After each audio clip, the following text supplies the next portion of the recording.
And in Vermont, electing the first transgender gubernatorial candidate for a major party. Senior political correspondent Mike Emanuel is live in Minneapolis, my old city.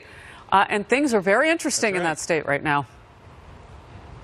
Harris, no question about it. Good afternoon to you. Yeah, the big upset here, the big surprise in Minnesota on primary night was in the governor's race on the Republican side, with Jeff Johnson upsetting a former governor. It feels great. Obviously, this was a huge hill to climb, and nobody thought this was going to happen. But I will tell you what, as we travel around the state, we saw this coming, because people, not political, not wealthy donors, not the political class, but just people on the ground said, you know what, we want something different, and it feels good. Most expected former two-term governor Tim Pawlenty, a former presidential candidate, to be the favorite, but he was gracious in defeat. To our primary opponent, Jeff Johnson, and to his team, they did a great job. They obviously won tonight, and they're going to be where we place our hopes now for the future vision of the Republican Party and for where the state of Minnesota is going to head. There was last-minute drama in the Minnesota Attorney General race on the Democrat side. Congressman Keith Ellison, who's also deputy chairman of the Democratic National Committee, was accused of physical and emotional abuse by a former girlfriend over the weekend. She also claims to have video evidence but has not released it.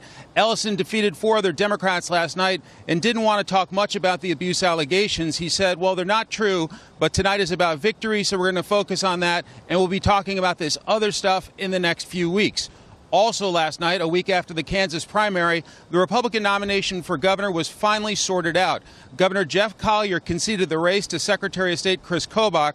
The new Republican nominee is trying to rally GOP support behind him. I'm issuing a call to unity for all Republicans as we now gear up and start marching in the general election campaign. It's absolutely essential that we march together. After bruising primaries, it will be critical for all these new nominees to rally support of their party behind them as they get ready to take on the other party in November. Harris? All right, Mike, great to see you. Thank you very much. Thank you. So, it's interesting in Minnesota because it has been purple at times. Walter Mondale lives in an area there near a beautiful lake. I mean, it's done a lot, but I remember the days of Jesse Ventura, and anything can happen, including a former governor going up against a guy named Jeff Johnson and losing. Yeah. No, and of course, it's that sort of anything goes that you're talking about that was very appealing for the state, for Donald Trump. Obviously, he didn't win it. Exactly. But he lost it by a very small margin. He was in play. And I think that he would be very much in play there in 4 years. Or less than 2 years, 4. rather. Yeah, just 2. What's happening in 4 years? It's interesting, the effect. And I don't know, Katie, have we seen in the open era, did we see it with Obama? I mean, remind me if we did the kind of rubber stamp that the president can give a candidate, or am I overblowing it? Well, President Obama, to the Democratic Party's detriment, and Marie can speak to this as well, didn't actually do much for his party, which is why they're in the situation that they are now. They lost 1,000 seats in the local and federal level, and President Obama was actually blamed for a lot of that in putting his infrastructure first, which obviously was important for him to get reelected, but forgetting about all of the candidates below him who needed help and endorsements. And as we saw in 2016, his endorsement of Hillary Clinton actually didn't really mean much. And because he had not worked on other campaigns and promoted all of these up-and-coming candidates, the Democratic Party now has a hard time figuring out what they stand for and who their leadership is. Wow. Is it fair to put that much on Obama? I mean, he was president 8 years, so if anybody could be that person, it would be that president. Probably. Well, it's a little bit of a different dynamic because we didn't have the same kind of primaries that you see in the Republican Party right now, where there's a big split in the party. There are these insurgent candidates, and Donald Trump is weighing in very heavily in primaries, and he's having success in primaries. We will see if that success extends to the general election in November. I think that's a huge open question, if he will endorse candidates that actually beat Democrats.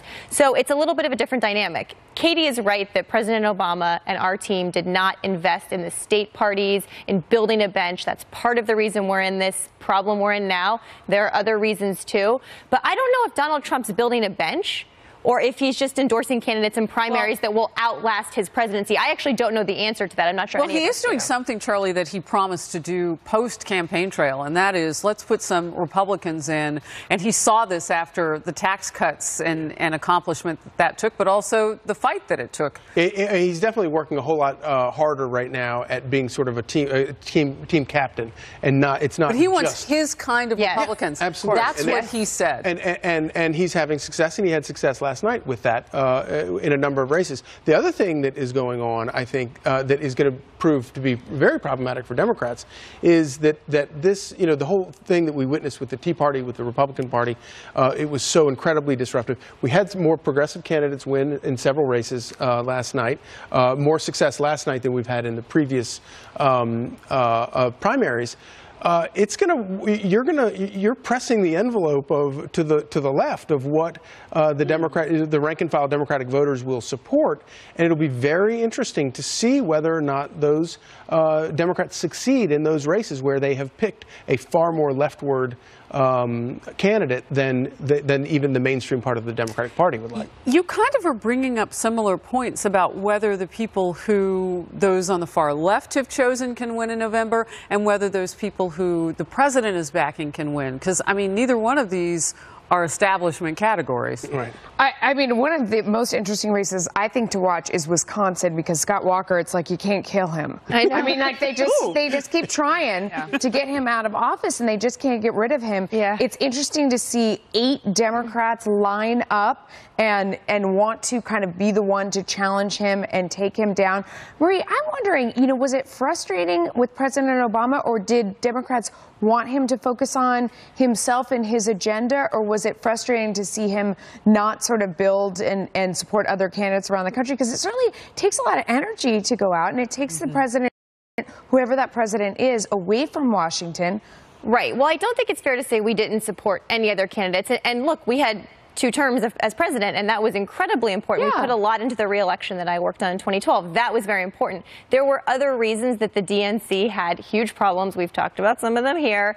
I think it was a mistake for the Obama team, and I put that a lot on the team, not to focus as much on building the DNC and the state parties and the bench across the country. I think that was a problem for the party, and we are digging our way out of that now. One thing I'll say to Charlie, though, is yes, we have some left-leaning candidates in many places, but in a lot of these places, the Midwest, a lot of these places, we have very moderate candidates running. One thing I will say to your earlier question, Harris, is that President Trump is very different in the sense that he gets directly involved in primaries. It used to be the RNC, the DNC did not get involved in primaries until someone won the general, or until they won the primary onto the general election. Meanwhile, closing arguments underway in Paul Manafort's bank fraud and tax evasion trial. The prosecution just wrapping up on their side. Defense is up next, and the jury could begin deliberating as early as today. But right now, the court is in recess before the defense gets one last chance to argue its case. This after Manafort's team rested its case yesterday without calling any witnesses, including Paul Manafort himself, to the stand. They say they're confident the prosecution failed to meet the necessary burden of proof. Ellison Barber is live outside the courthouse in Alexandria, Virginia, with the latest. Ellison. Good afternoon to all of you. Yeah, the court, we're all out of court for recess. We'll head back in at about 1:30 p.m. As you said, the prosecution just rested their closing remarks. They spoke for about 2 hours. The judge told both sides he did not want them to speak for more than 2 hours, though the prosecution felt like they had enough evidence to go beyond that. Prosecutor Greg Andres began his remarks by telling the jury, 6 men and 6 women, quote, Mr. Manafort lied to keep more money when he had it and lied to get more money when he didn't. This is a case about Mr. Manafort's lies. The prosecution ended by asking the jury to find Mr. Manafort guilty on all counts. The prosecution called over 25 witnesses throughout this trial. The defense rested their case yesterday without calling a single one. They say the prosecution failed to meet their burden of proof, and that is why they rested. We live in the United States of America, and you're presumed innocent until proven guilty. And we believe the government cannot meet that burden. Is there a problem with the jury in this case? I tried to warn you. We are very confident. Before the jury deliberates, which of course that could be today or tomorrow, the judge will give the jury instructions. He set aside about 90 minutes for that. A big issue is how the judge will instruct the jury when it comes to his own comments. Judge T.S. Elliott interjected during the testimony of Manafort's former business partner, Rick Gates. Gates said, quote, Mr. Manafort was very good at knowing where the money was and where it was going. Judge Ellis then remarked he didn't know about the money you were stealing, so he didn't do it that closely. The prosecution saw that as damaging to their testimony of their key witness, so they are concerned about how the judge will instruct the jury to deal with remarks like that. The three big points in this case really center around knowledge, willfulness. Was Manafort deliberately omitting information on tax forms? Was it his responsibility to report it, or was it someone else's? And then evidence, direct evidence. Did the government present direct evidence that Manafort knew, or are they asking the jury to infer that he knew about some of this illicit activity? So again, next up we will have the defense speaking, then we'll have the judge give the jury those instructions. A source close to the defense team has told Fox News, Melissa, that they don't actually expect to use the full 2 hours, unlike the prosecution this morning. Here we go. Ellison Barber, thank you so much for that. So, Charlie, you know, as I listened to this case and as they lay it out and as she talked about a lot of the details right there, my mind jumps ahead to the Russia probe. And it's not hard for me to take that leap to think that he might have accepted money in order to lobby on behalf of Russians within the campaign. It doesn't seem like a huge leap. That's not what we've seen here, and that's not what this is about. But as you look at the way that it's all laid out, how much money he tried to bring back into the U.S. allegedly and not pay taxes on, and kind of the dire straits that he was in terms of having spent a lot of money. But from there, it is a huge leap to then say, well, would the president have known in that case? Like the rest of the case from there. And certainly all of it looks bad. You know, all of the testimony that came out, it looks bad. But again, at the end of the day, if it doesn't, you know, that's not, you know, prosecuting Paul Manafort's past financial dealings has nothing to do with the reason that we got the special prosecutor in the first place. And clearly the judge himself has wrapped the prosecution a number of times, saying that, you know, you obviously don't even want Paul Manafort. What you want is you want to put pressure on him to find out something from the president. Right. And whether or not anything like that happened or not, it's still, that doesn't implicate the president, and the president is the one that was investigated for this alleged collusion, and there's still to date no evidence that any of that collusion occurred. But Katie, I mean, if it's about collusion, it's not necessarily about the president colluding. It could be about others colluding. Campaign, right. And within the campaign, and doesn't that seem like the road they're going down with Paul Manafort? I mean, it seems that way. Again, collusion is not a federal crime, so it's difficult in a court of law to, you know, nail someone on the campaign for, quote, colluding with the Russians, whatever that would mean. We haven't seen evidence of that. We haven't seen emails about, you know, working on the campaign, all of that kind of stuff. Now the special counsel isn't over yet. There is so much that we do not know about who they're talking to, what their real goals are, what they're looking at. And so I think we have to wait and see. But in terms of Paul Manafort, I've said all along that in order for someone to flip on the president, so you've heard a lot about this narrative of, oh, Paul Manafort's going to flip, Michael Cohen's going to flip. Well, Paul Manafort didn't take a plea deal for a reason. And they thought that they could fight it, first of all. But the second thing is, if you're going to flip on somebody, you actually have to have information that is valuable to the special counsel or to the prosecution to actually bring forth to the table that is worth something. And in the cases of Michael Cohen so far and Paul Manafort, we haven't actually seen any of that come to fruition, which tells me there isn't a whole lot there yet, anyway, with the collusion narrative and the evidence. Marie?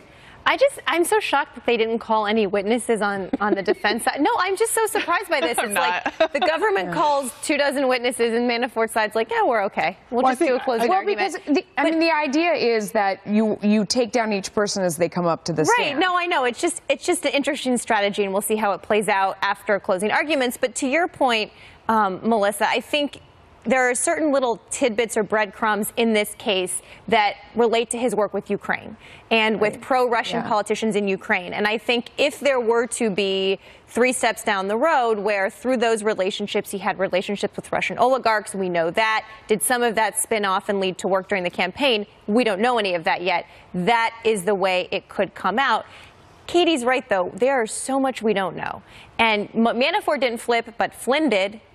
and Rick Gates did, and some other folks probably have. So this is a long game. We're not going to get a lot about the Russia investigation but that would from still today. be, as she said, it's not collusion. I mean, because what is collusion? Well, but it could be conspiracy is a crime. Lobbying on behalf of a foreign government without declaring yourself. And conspiracy to collude conspiracy, is a crime. which is a crime. Yes. And obstruction of justice, which they're also, you know, we know Mueller's team is digging deep with a shovel, trying to get to the center of the earth on that one. I just want to point out the timing, though, between this case and that September 1st date that Rudy Giuliani and the president's team are really pushing for. We are tight in that zone right now. And if Bob Mueller does not get a win with Paul Manafort, I think it's more about that than what you were talking about, the little crumbs or nuggets. Did I just quote Nancy Pelosi on a crumb? You did. I think you did. Of, you know, the details, I should say, that could come out for Manafort and Ukraine and that former president of Ukraine who was so pro-Russian. So, but the tightness really matters, because if the Mueller team suffers a loss here and Manafort is acquitted, which is why probably they didn't put up any witnesses, because they felt like they didn't need to. If that happens this tight to that September 1st deadline, and you have an offer from the president's team, a back and forth to sit down, does that weaken Bob Mueller's case in any way if he doesn't say, okay, I'll sit down with the president, we'll come to terms, you've just suffered a loss? What do you think? I think absolutely. But the single worst thing Bob Mueller could do to further hurt the reputation of the FBI and DOJ would be to make any sort of decision right now in the run-up to an election that was seen to affect the outcome of the election. And if they do that again, or even perceived to have done that again, it will be a disaster for the FBI. So win or lose here, what does he do with that September 1st offer, I wonder? We'll see. It's not really an offer, is it? It's a deadline. Tensions rising even higher between the U.S. and Turkey after a Turkish court rejects an appeal for the release of American pastor Andrew Brunson. How both nations are responding. Plus, more vulnerable red state Democrats meeting with Supreme Court nominee Judge Brett Kavanaugh today, whether other Democrats will follow suit and the impact this could have on a tough confirmation battle ahead. Do you know which... Donnelly of Indiana sitting down with President Trump's Supreme Court nominee a short time ago, and Senator Heidi Heitkamp of North Dakota is set to meet with Kavanaugh later this afternoon. West Virginia's Joe Manchin was the first Democratic senator to sit down with Kavanaugh a few weeks ago, and Manchin is facing a tough re-election battle in the state that Donald Trump won by a whopping 42 points. But many other Democrats are balking at holding meetings and saying that they want more documents from Kavanaugh's service in the George W. Bush White House. And Senator Elizabeth Warren warns the confirmation battle is far from over. Look, it is not a done deal. Donald Trump has made his nomination, and he picked somebody off a list that has been pre-screened by not one, but two right-wing extremist groups. Charlie, this is basically a done deal, isn't it? Despite Elizabeth Warren's grandstanding, Kavanaugh's going to get confirmed. Yeah, her precise political analysis. Yeah, no, it definitely is. And this is what I don't really get. You know, all the scandals and the Omarosa stuff that's going on in the White House right now. Why Democrats are participating in all this? Because all they're doing is just changing the page away from Brett Kavanaugh. This is supposed to be this huge fight, and it's just not materializing. Obviously, we'll have but they hearings. weren't winning the fight anyway. They weren't winning most of them, outside of the two or three who are in red states and in jeopardy, and you know, arguably doing this for political reasons. We don't know exactly. Most of them don't want to sit down. They don't want to have a candidate. They don't want to be held accountable or responsible for what they didn't learn. They just want to demand documents that we know that they're not going to read en masse. They didn't even read the health care legislation. Remember, they were going to pass it so we could all find out what was in it. Is this really the right fight for Democrats to be picking right before a midterm election, with the confirmation hearings starting September 4th, the day after Labor Day, when we know midterm elections start to get hot? So I think a few things. First, there are serious questions that Democrats have about his judicial philosophy. Those are fair questions. I don't think it's unfair to ask for as much information as possible for a lifetime appointment. So why don't they sit down and ask those questions? Well, with why those didn't one Republican sit down with Merrick Garland when he was nominated? Not one Republican because would sit Joe down with Biden him. made a rule. Okay, That's why. but I'm just saying, not one Republican would sit down with our nominee, so let's not talk about who will sit down. But I will say, I've also said, Katie, that I do think he will be confirmed. And I don't think this is a politically advantageous fight for Democrats to draw out through the midterms, because I think at the end of the day, he'll get confirmed. And we Democrats want to focus on other things because Republicans vote on judicial nominees. I think as voters, they care about that more than Democratic voters. I think it's a fair question to ask about his philosophy, and I think Democrats are fair to oppose him. I also don't think this helps us politically the closer it gets to the midterm. I think that judges are the sleeper issue that move mountains, that it's not the thing that people talk about, and it's not that exciting to watch on television or debate or all those kind of things, but it is definitely, it's one of those things for people that are hardcore about politics. It's what they vote on. I myself, I'm always focused on taxes and the economy. That's my main issue. That's what, no matter what is going on and all the everything you hear going on in the background, I know what I believe about what makes the economy grow and what helps the most people and how you do that. That's what I really care about and vote on. I think for a lot of people out there in the audience, judges are their big issue. There's especially no on the right. Especially on the right. It is because conservatives like principled jurisprudence, which is not. So do we. We just like different principles. No. Democrats like the outcome-based decisions, but conservatives exactly. But I would say there is no single issue that was more important in Trump winning in 2016 than that, because any Republican out there who didn't really like Trump or didn't think he was conservative, you can make a very good case that he was not conservative, but he made those promises on those judges, and that gave them all the reason they needed to. The closer this happens to the midterms, the better it is for Republicans and for those who supported President Trump, because they feel like they've paid the price and now they get the payback. Yeah, Democrats don't win on that issue. And you and I can go round and round and round about Merrick Garland. Republicans did sit down with Elena Kagan. I mean, it was a little bit different situation as you moved into Merrick Garland, but I don't disagree with you. I think people should sit down regardless, so that they're held responsible for having asked that person the question, so that when things come up, they can answer back to their constituents. I agree. Well, the hearing for Brett Kavanaugh in front of the Judiciary Committee in the Senate starts Tuesday, September 4th, and we will certainly be covering it right here. In the meantime, the rhetoric is heating up between President Trump and his former advisor, Omarosa Newman. The White House taking shots at Omarosa's credibility after she claimed the president used a racial slur in a recording. So will the president emerge unscathed by the controversy, or is some damage already done? We'll discuss next. I think, like most people that worked with her, very disappointed that she would go to such a self-serving and somebody who blatantly cares more about herself than our country to make up some of these outrageous claims and accusations.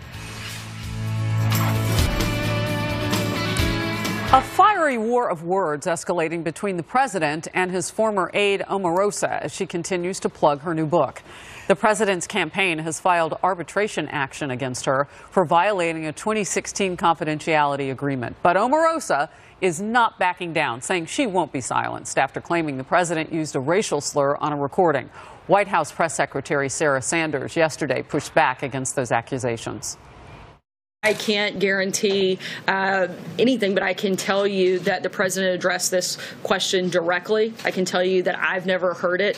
I can also tell you that if myself or the people that are in this building serving this country every single day, doing our very best to help people all across this country and make it better, if at any point we felt that the president was who some of his critics claim him to be, we certainly wouldn't be here. Counselor to the president, Kellyanne Conway, also coming to the president's defense. I've been next to this guy for over 2 years, Caitlin. I have never once heard him use a racial slur about anyone. And we all heard about the tapes in 2016. We all heard about the dossier in 2016. All of your outlets, I'm pretty sure, looking around, knew about those, tried to verify them, tried to find them, and failed to do so. So I feel comfortable telling you what I know, which is that I have never heard him speak about anybody like that whatsoever. So interesting what she said. A lot of people tried to verify it and couldn't. Meanwhile, Sarah Sanders is slamming the media for dividing the nation by propping up Omarosa's story with coverage. Watch. Frankly, if we want to look at who's creating divisions in the country, I think the media has done more to divide this country, certainly far more than this president ever has, by elevating people like the author of this book, by focusing on a sparsely attended rally instead of all of the policies that this administration and that this president are enacting that are helping people. Okay, so we need answers to health care and a lot of other things. Is it just because it's summer that we're like focusing on this shiny object, or is there something that you think is worthy of the American public's time It's the summer dragon, which is the story that comes out in August. Because reporters are walking around they're trying to come up with something to write about. Everybody's on vacation. There's no news. And so they come up with this. Look, she's selling a book, and she's doing a good job of selling the book, I assume. Well, the president is helping her potentially by tweeting yes, he is helping her. But this is the every time he tweets, her numbers go up. That she turns this thing into some moral question. The one question that I'm left with is, she says this guy is a racist, a bigot, and a misogynist, yet she continued to work for him and would still be working for him today if she hadn't gotten You're not talking about Omarosa. If you had told me right now, I watched the original Apprentice when she was on it. If you had told me back then, we would be talking about her in this context. I mean, it's staggering to me. Who knew it was going to end this way? Everyone who was watching anywhere along the way. And I swear, when I saw her in a green room, I would be like, because like this is how every story she's in goes. Yes. Well, I mean, she's been on this network. She's been on Fox Business. I mean, she's given many interviews as a pundit, whatever. She's been around a long time. She's a smart woman. I interviewed Kellyanne Conway shortly after she left the White House, and the White House was saying maybe not glowing things about her entire tenure there, but they were sad to see her go. That's what Kellyanne Conway said. Katie, again, I asked the bigger question. Is it because it's summer and it's a shiny object, or is there something we need to know from Omarosa at this point? She did say she sat down with investigators with the Bob Mueller investigation. Look, I agree with Melissa. I think we could have seen this coming a mile away. And I understand that the bringing outsiders into Washington has been very important for draining the swamp, so to speak, cutting out some of the bureaucracy, changing things up, ripping things apart, and rebuilding them. But there is something to be said about hiring professionals who know what they're doing, who have the integrity, the honesty, and the commitment to not the White House, but the country, and the dignity not to record anybody in the Situation Room. There's a reason why they brought General Kelly into the White House. He was there to get rid of people like Omarosa. And he did. And he did. And there's a reason for it. And so I would just say, moving forward, the president is interested in hiring all of the best people.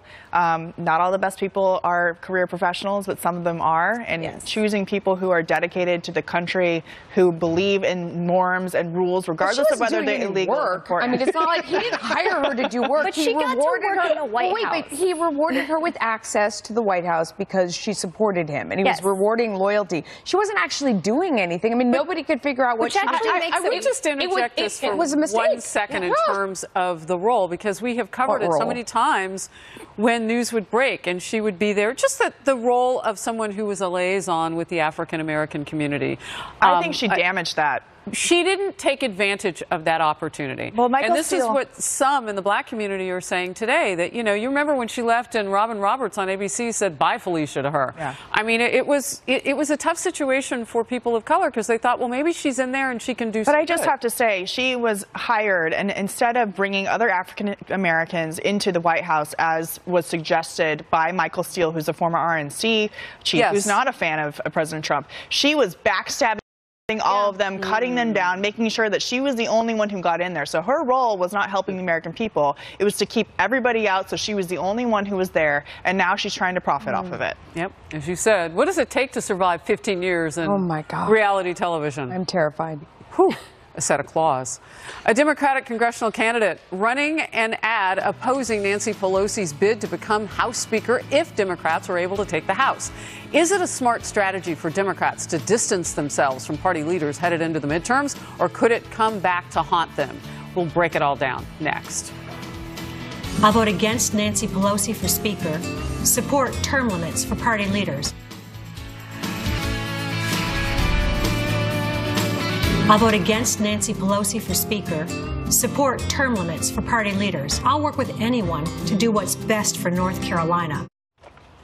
Another House Democratic candidate, this one in North Carolina, running an ad saying she will not support Nancy Pelosi for Speaker if Democrats win back the House in November. There are reports of at least 50 Democratic candidates and incumbents saying as much, but only a handful have run ads so far. Marie, I mean, that's to run an ad where you say you will not support the person who is currently the leader of the party in Congress is that's hardcore. Yes, and like you just said, 50 candidates or incumbents in the party saying they won't support her. I think it's good politics in a lot of places, but more importantly, I actually think it's good policy for our party, my party. I think it's time for new leadership. Republicans are going to get it. Paul Ryan's leaving. Nancy Pelosi has been a historic figure in our party. She has done very good things with fundraising and counting votes and keeping the caucus together. But it's time for new leadership, and we have a bunch of people who would be great leaders or speakers if we take the House. And I think the fact that so many candidates and incumbents are willing to step up and say it, you didn't even see this 2 years ago. You had Tim Ryan run, and very few people supported him. The fact that more people are willing to stand up and say it, it will be very interesting what happens. But do you what's retribution, though? I mean, what's the risk, Katie, when you go up? I don't think there will be. Honestly, I don't think there will be. What's that thing about actions speak louder than words when it comes to actually doing things? You know, I think Nancy Pelosi understands that she's willing to let these candidates just railroad her and say these terrible things about her on the campaign trail and say that she's not going to, not going to ask for their vote now, and she'll ask for it later because she knows that she is too powerful for them to take down. She has the infrastructure, she has the money, and she's going to put new members into a corner where they don't have a choice but to vote for her. So what does she do with those comments, though, that have been so incendiary for her? That it has emboldened people like Ocasio-Cortez to step up, maybe not against her, but to step up and really talk about what the economics are, which the Democrat Party missed in 2016. Well, and I think that's your point, Marie. Or at least try to talk about it. She's pretty out of touch. And I don't think she even realizes how bad some of those statements are and how disjointed and out of touch they sound. But of course, meanwhile, you have Donald Trump, who just, I think, an hour ago sent out a Twitter message wishing a tweet. A Twitter message. A Twitter message. We're trying to help Charlie out. I'm beyond help. We love you.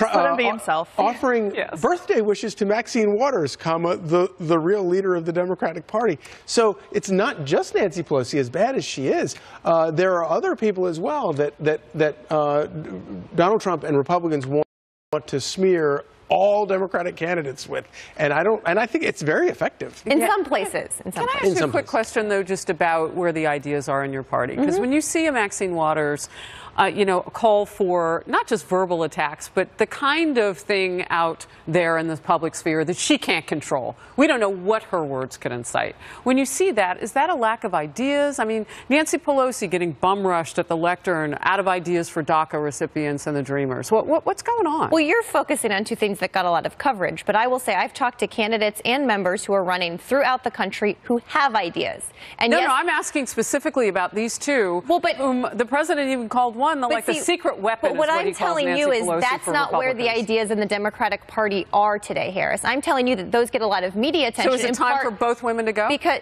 no, I don't think Nancy Pelosi should necessarily be leader of the party in the House come January. I don't think it's time for them to leave Congress. But what I'm saying is there are ideas in this party, in my party, that are happening across the country that aren't like Maxine Waters, aren't like Alexandria Ocasio-Cortez. And if Republicans think that caricature, using that will win them or keep them some of these swing districts, they're going to be mistaken come November. What's one of the ideas? What's one? Because I hear Nancy Pelosi trash talking the economy, and you can't trash talk money. That doesn't work. I mean, that was the crumbs thing. People like money, so trash talking that doesn't work. What are some ideas that are out there? Melissa, I think on the economic question, though, it's more complicated than that. Because of inflation and wage stagnation, yes, the tax cuts are in place, but many people across the Midwest are not feeling that. They are feeling very anxious about the future, and they look at the tax cut and say, Charlie, you're dying to get in here. Can you just say what you're thinking, the fact please? that if we put our party in power, we're not going to focus on giving corporations permanent tax cuts, and we're going to focus more on the middle class, because a lot of the middle class, because of inflation, truly is not feeling the tax increase like they should be. Charlie, what's your Twitter message? We got to go. What's your Twitter message? We got to go. But socialism is taking an alarmingly large amount of oxygen in the Democratic Party. No, I'm taking half control. of Democrats We got to go. believe in They're it. yelling Not at us. true. A major setback for an American pastor detained in Turkey on espionage charges and caught in a growing international dispute. The dramatic action the president is taking to force his release and whether it will work. The #1 trusted dating site. Start for free today. Tensions rising even higher between Turkey and the U.S. Turkey's state-run media reporting that an appeals court ruled against releasing American pastor Andrew Brunson. The pastor is being held on espionage and terror-related charges the U.S. government strongly denies. Now Turkey has implemented new tariffs on certain U.S. goods in retaliation for Trump administration sanctions on Turkey over Pastor Brunson's detention. Republican Senator Tim Scott praising the administration's actions. Take a listen. I think we're making progress. The administration's sanctions of Turkish officials have been positive. The lira is down 40%, so there's a lot of pressure on the economy in Turkey. And frankly, I think we're heading in the right direction. We're going to have to be very patient to see this thing run its course. So the U.S. and Turkey relationship has for a long time, decades now really, because of the war in Iraq and some of the issues with the Kurds, has been very difficult, even though they're a NATO ally. But Melissa, I want to come to you on this because these tariffs and this back and forth is starting to take a toll on the markets, it looks like today. Huge toll on the markets, definitely, and it has to do with the currency, and you heard him say how much the lira is down, but I think that this is one of those fights that's worth fighting. I mean, when you have an American that's being held somewhere, that is step one, and the president has made that the issue when he begins with a country that he's negotiating with and struggling with is, number one, give us our people back. And as I watch the market today, or you watch what's happening to the currency, you say, you know what, sometimes you got to pay the price in order to get Americans back. Yeah. Katie, how long do you think, I mean, this price could go on for a while now, and just talk a little bit about the fact that Turkey is a NATO ally. Yeah, no, and they're working against our interests in so many ways. It's amazing to me that Turkey has not been seriously considered to be taken out of NATO because they are closer to the Iranians and the Russians than they are to Europe. They certainly, their value system is not westernized anymore. They're becoming an Islamic republic. The fact that Erdogan is holding an American hostage under false allegations as a NATO ally and isn't willing to just have a negotiation about maybe giving him back is absurd. And I'm glad to see the administration taking these actions because we don't need a lot from Turkey. We can handle it. And for Erdogan to sit there and say, oh, please don't buy iPhones and please just turn your dollars into our currency. I mean, it's embarrassing for him, and it's about time. 125% tariff. He's willing to crush his people, or the court system is willing to reject, and then the government takes over and is willing to crush their people over this issue. The president has been very clear on bringing Americans home. He's been very clear. I don't think there's anybody in the world who doesn't know he's super serious about that. Every president has wanted it, but he starts with day one on that issue. And for Turkey not to kind of see what's coming down the pike, their people are going to suffer. I think they do, but Erdogan just doesn't care much. He's interested in the strong man long haul. Oh, yeah, that's right, definitely. Charlie, you didn't get the last word, sorry. Wait, I heard something little, so maybe he did. All right, more Outnumbered in just a moment. Oh, no. I'm kidding. I tried to